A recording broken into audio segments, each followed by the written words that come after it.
আহ, প্রথমে শুভ সন্ধ্যা সবাইকে। আমার আগের বক্তারা আর সুমনদা যা বললেন, সত্যি কথা বলতে আমি কিছুই বুঝতে পারিনি।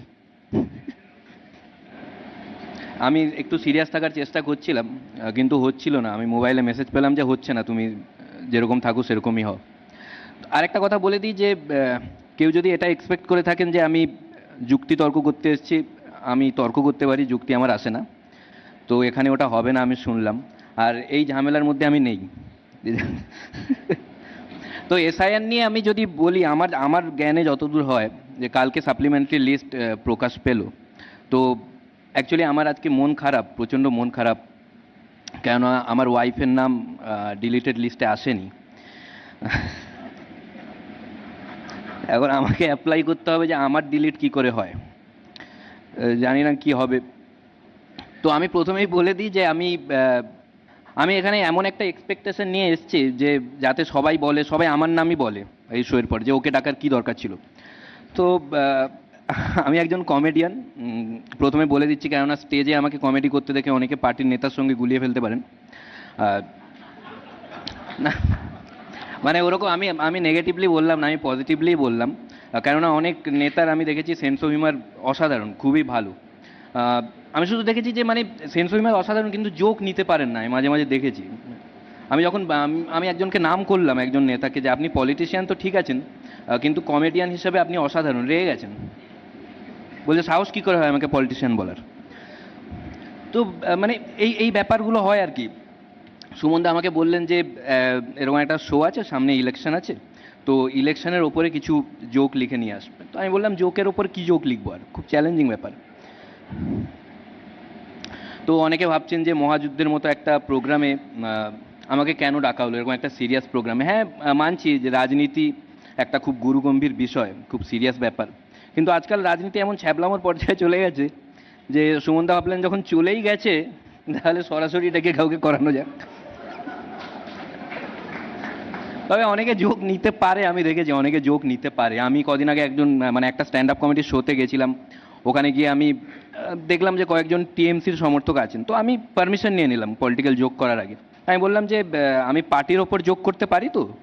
ওপেন প্রচণ্ড, বলে হ্যাঁ অবশ্যই করতে পারেন, কিন্তু বিজেপি পার্টির ওপর। তো আমি আমি বিজেপির ওপর জোক করলাম, তারপরে দেখলাম কিছুজন রেগে গেল। তখন আমি বুঝতে পারলাম আচ্ছা ওখানে বিজেপি সমর্থকও আছেন। তো তখন আমি কি করলাম, যে একটা টিএমসির ওপর যোগ করলাম, একটা বিজেপির ওপর যোগ করলাম। তো আমার এই জিনিসটা খুব ভালো লাগে যে যারা যোগকে যোগ হিসেবে নেয়। সিরিয়াসলি আমি একজনকে দেখলাম যে টিএমসির জোকেও হাসছে, বিজেপির জোকেও হাসছে, আমি অ্যাপ্রিসিয়েট করলাম। আমি বললাম thank you so much Shatarup da. তো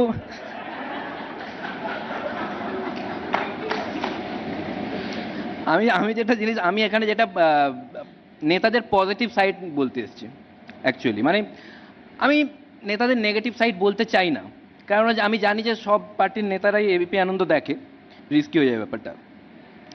আমি যেটা দেখেছি যে অনেকে যদি ভাবে যে আমার কেন্দ্রে আমি কাকে ভোট দেবো, আমি কনফিউজড, আমি ঠিক করতে পারছি না, আমি আত্মবিশ্বাস দেখে ভোট দেবো, যে কার আত্মবিশ্বাস বেশি, তাহলে বিপদে পড়ে যাবেন, ভোটই দিতে পারবেন না। কেননা কারো আত্মবিশ্বাস কম নয়, সবারই তুঙ্গে। আপনারা দেখবেন ইলেকশনের আগে যখন সাংবাদিক গিয়ে কোনো প্রার্থীকে জিজ্ঞেস করেন যে সামনে ইলেকশন, কি মনে হচ্ছে, জিতবেন? জিতে গেছি। কেউ ফিউচারে কথা বলে না, জিতে গেছি। সাংবাদিক ভয় পেয়ে যায় কি এবারে ইলেকশনের রেজাল্ট আগে বেরিয়ে গেল নাকি ইলেকশনে। মানে একটা আত্মবিশ্বাস, একটা কনফিডেন্স।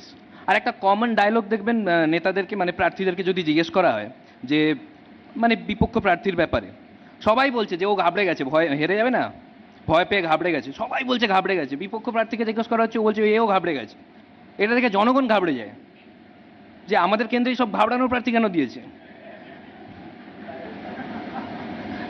তারপরে জনগণ দেখে যে কে কম ঘাবড়েছে, তার মধ্যে আবার জনগণ ঠিক করে যে কাকে ভোট দেওয়া যেতে পারে। আর আমি দেখেছি যে মানে কনফিডেন্স এত থাকে না নেতাদের, চ্যালেঞ্জ ছুড়ে দেয়। আমি অবাক হয়ে যাই যে এত কনফিডেন্সের চ্যালেঞ্জ ছুটছে কি করে। সিরিয়াসলি, মানে যখন সাংবাদিক জিজ্ঞেস করে প্রার্থীকে যে বিপক্ষ প্রার্থীর ব্যাপারে, পুরো ওপেন চ্যালেঞ্জ, এবারে যদি আমি না জিতি আমি রাজনীতি ছেড়ে দেব, আমি রাজনীতি ছেড়ে দেব, এরকম কনফিডেন্সে বলছে। সবাই ভাববে যে বাবা যদি হেরে যায় কি হবে, হেরে গেলে কিচ্ছু হবে না। ঠিক এইটা নেতাদের গুণ আমি দেখেছি। ঠিক মেকআপ দিয়ে দেবে যে কোনো পার্টির নেতা। রাজনীতি ধরুন ও হেরে গেল, এত এটা বলার পরে হেলে গেল, তো সাংবাদিক জিজ্ঞেস করবে যে আপনি বলেছিলেন রাজনীতি ছেড়ে দেবেন, কি হলো? শুরু হয়ে যাবে, আমি বলেছিলাম আমি হেরে গেলে রাজনীতি ছেড়ে দেব, আমি সিদ্ধান্ত নিয়েছিলাম রাজনীতি ছেড়ে দেব, কিন্তু রাজনীতি আমাকে ছাড়বে না। জনগণ বলে বাহ, হ্যাঁ তো ঠিক ঠিক, তাহলে তো একদম ছাড়ার দরকার নেই, তাহলে ঠিক ঠিক, গুড ডিসিশন, গুড ডিসিশন। আমি বলেছিলাম রাজনীতি ছেড়ে দেব, কিন্তু কবে ছাড়বো তো বলিনি। মানে একদম মেকআপ দিয়েই যাবে। আবার সব থেকে যেটা একদম ভালো একটা যুক্তি দেয়, আমি বিরোধীদের বলতে চাই কান খুলে শুনে নাও, আমি বলেছিলাম রাজনীতি ছেড়ে দেব, কিন্তু আমি রাজনীতি ছেড়ে দিলে তোমাদের সুবিধা হয়ে যাবে, তাই তোমাদের সুবিধা হতে দেব না। জনগণ বলে না না, একদম দেওয়ার দরকার নেই, খুব গুড ডিসিশন, ভালো ভালো। এই যে কনফিডেন্স, আমার এই জিনিসগুলো খুব ভালো লাগে। আরেকটা কমন ডায়লগ হচ্ছে বিপক্ষ প্রার্থীর ব্যাপারে জিজ্ঞেস করলে, যে 4 তারিখের পরও পালানোর পথ পাবে না। 4 তারিখ যদি বিপক্ষ প্রার্থী জিতে যায়, দাদা বলছিলেন পালানোর পথ পাবে না, বলে হ্যাঁ এখন কোথায় আছো, বলে এই এলাকাতেই, দেখলেন পথ পেল না, ঠিক মিলিয়ে দেবে, মিলিয়েই দেবে। আর আমি দেখেছি ভোটের প্রচারে সব নেতাদের মধ্যে একটা কম্পিটিশন থাকে প্রার্থীদের মধ্যে, যে কে কত সিম্পল হতে পারে, কোন প্রার্থী কত সিম্পল, কত কিউট নিজেকে দেখানো যেতে পারে। মানে বিভিন্ন জায়গায় যাচ্ছে, গ্রামে গঞ্জে যাচ্ছে প্রচারে, যা তার বাড়িতে ঢুকে খেয়ে নিচ্ছে, ঢুকে খাচ্ছে, যার বাড়িতে খাচ্ছে সে রেগে যাচ্ছে যে আমি ছিলাম না, আমার বাড়িতে ঢুকে খেয়ে নিয়েছে। সে ভাবছে এখন আমি কি খাবো, ওরা খেতে পাচ্ছে না। ওই জন্য দেখবেন গ্রামে ভোট হলে দেখবেন সব বাড়িতে তাড়াতাড়ি খেয়ে নেয়, তাড়াতাড়ি খেয়ে নাও, যে কোনো প্রার্থী ঢুকে যে কোনো মুহূর্তে খেয়ে নিতে পারে। আর দেখবেন মানে যখন যায় ওখানে বাড়িতে ঢুকে খাচ্ছে, তো মাটিতে বসে খাবে, টেবিল, আর যাদের বাড়িতে খাচ্ছে তারা টেবিলে খাচ্ছে। তারা বলছে দাদা আমরা এতটাও গরিব না, এরকম প্লিজ করবেন না। বলছে না আমি মাটিতেই খাবো, যতক্ষণ ক্যামেরা আছে আমি তো মাটিতেই খাবো, আমার টেবিলে উঠাতে গেলাম আগে ক্যামেরা সরাও। আর দেখেই বোঝা যাচ্ছে মাটিতে বসার মানে অভ্যেস নেই, বসে গেছে, মানে দলের কর্মীরা চিন্তিত, দাদা বসে তো গেছেন, উঠবেন কি করে এবার। বলছে না আমি তো মাটিতেই খাবার, সিম্পল খাবারে বিশ্বাসী।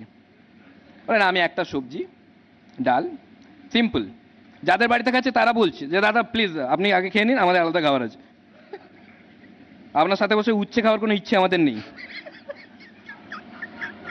আগেরবার উচ্ছে খাইয়ে দিয়েছিলেন, এখনো মুখ বেঁকে আছে, কিন্তু না বসে খাবে। বলে না আমি আমি আমি উঠবই না, আমি এখানে বসেই খাবো। আর যেমন আমি দেখেছি মানে আমি দেখছি,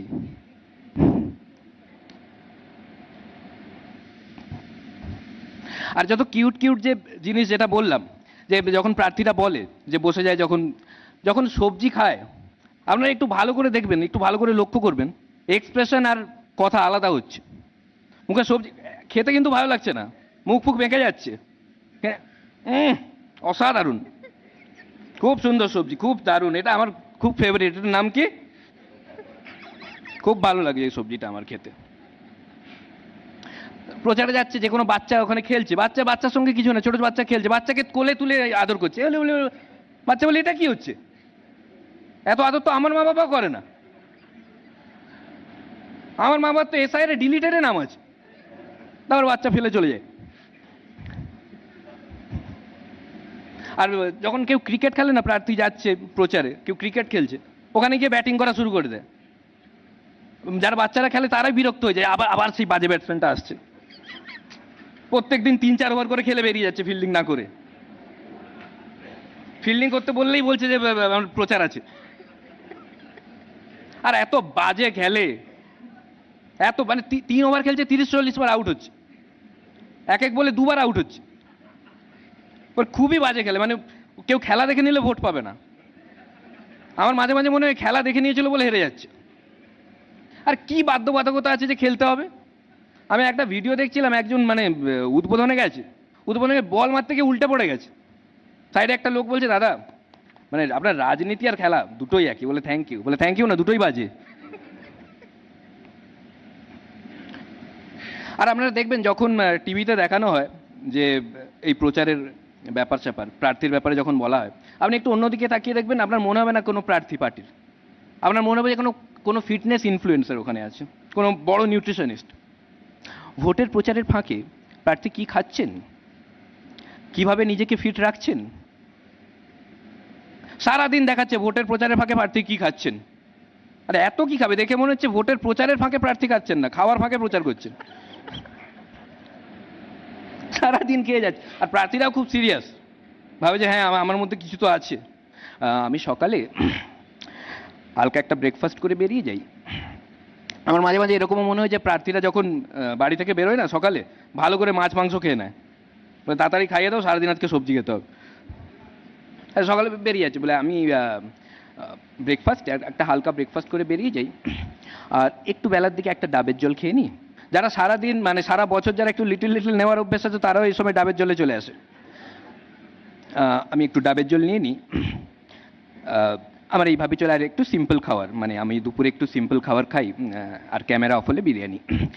তো আর আমি না নেতাদের মধ্যে বাচ্চামি দেখেছি অনেক, মানে আমি আজকে পজিটিভ পয়েন্টগুলো বলছি, মানে নেগেটিভ আমি বলবোই না, যেটা বলবো নেগেটিভ নেই, ক্যামেরার সামনে তো নেই। তো আমি বাচ্চাদের পজিটিভ মানে বাচ্চাদের মানে নেতাদের মধ্যে বাচ্চা মিল আমি দেখতে পেয়েছি। দেখুন আপনাদের বলে দিচ্ছি কিভাবে আপনারা রিলেট করতে পারবেন। আমি যখন ছোট ছিলাম, অনেক বাচ্চাদের আপনারা দেখবেন যখন বাসে ট্রেনে যায় টিকিট সংগ্রহ করে। আমরা ছোটবেলা করতাম, অনেক টিকিট জড়ো করে রাখতাম বাড়িতে, টিকিট না পেলে কাঁদতাম। নেতারাও।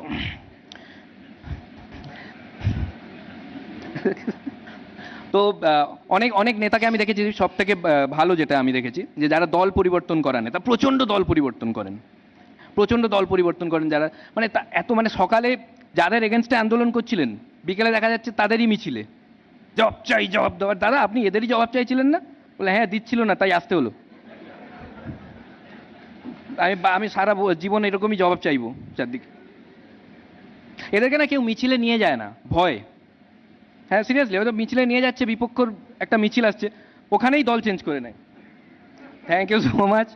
তো আজকের জন্য এতটাই, আর সুমনদাকে অসংখ্য ধন্যবাদ আমাকে এই সুযোগ দেওয়ার জন্য। Thank you. ধন্যবাদ, ধন্যবাদ তোমাকে।